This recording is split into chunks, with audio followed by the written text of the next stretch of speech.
I think that I still had the what if, and the what if didn't go away for a while. That also kept me in, what if this is right?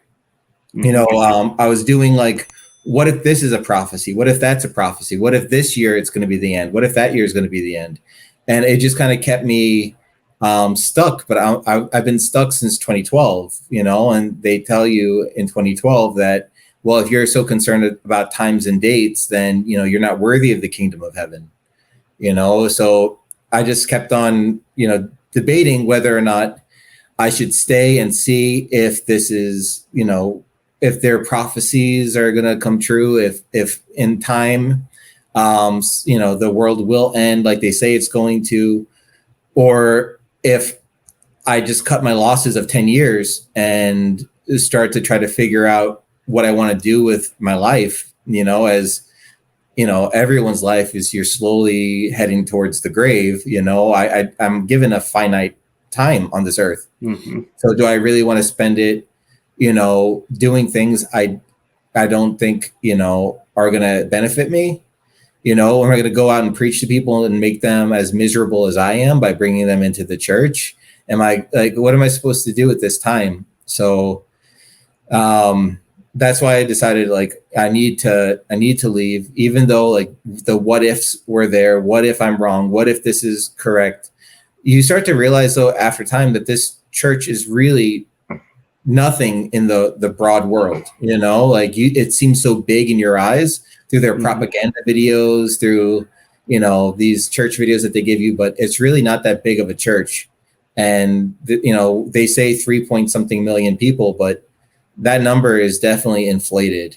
You count how many people are in the church and you count how many churches they actually have. And that would be about 400 people per church or some math like that. And, there's definitely churches where it's 5 people. And the biggest church that I've seen is maybe 200. So, okay. Their numbers are off.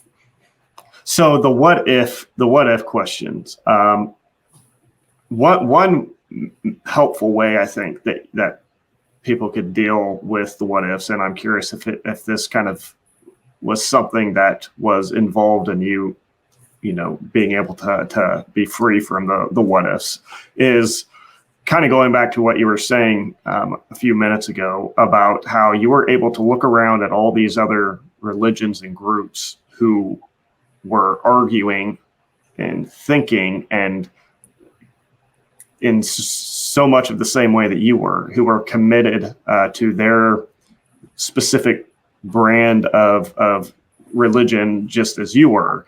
So I think with the what if questions, one thing that might be helpful is for people to be able to look around and realize that people who leave Mormonism, they're plagued by those same what if questions of, well, what if this is true? What if Joseph Smith was really, what if the Book of Mormon, what if, and it'd be the same with Jehovah's Witnesses or Shincheonji members.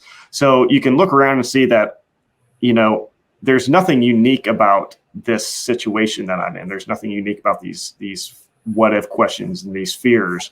And if all these people and all these different beliefs are feeling and experiencing the same thing, that's at least should cause you to step back and really deeply question the legitimacy of those what ifs. And if there's really much substance, is there really a good reason to think there's a whole lot of substance behind those fears that are driving those questions?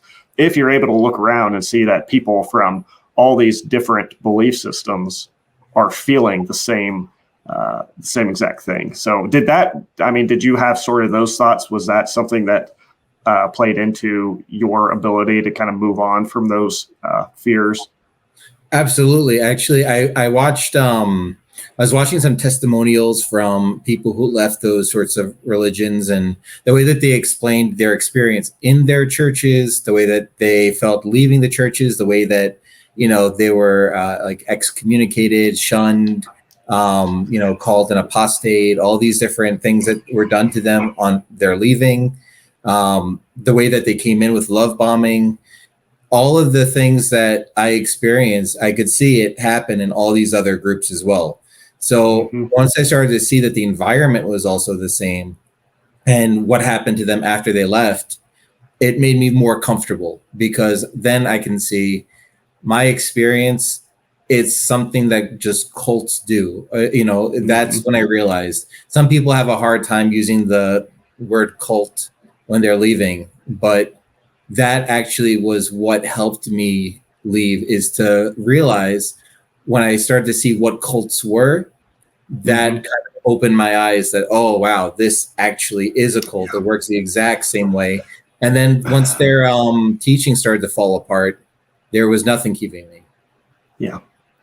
Because then you can kind of see you can kind of see the wizard behind the curtain, sort of. Yeah. When you start to unpack those things, and the loud wizard with this powerful booming voice, but then you pull back the curtain and see it's just this weak old man. Yeah. And so I think it's like a cardboard cutout where it seems as if there's a person there, a real live, person, but then you start to unpack the doctrines and untangle and really start to just be able to clearly identify that, this is a cult. And the reason I'm thinking this way, feeling this way, having this fear is because that's what cults like this do. And so it's kind of like you're able to turn that cardboard cutout on its side and see that, this is just a cardboard cutout. There's nothing really here.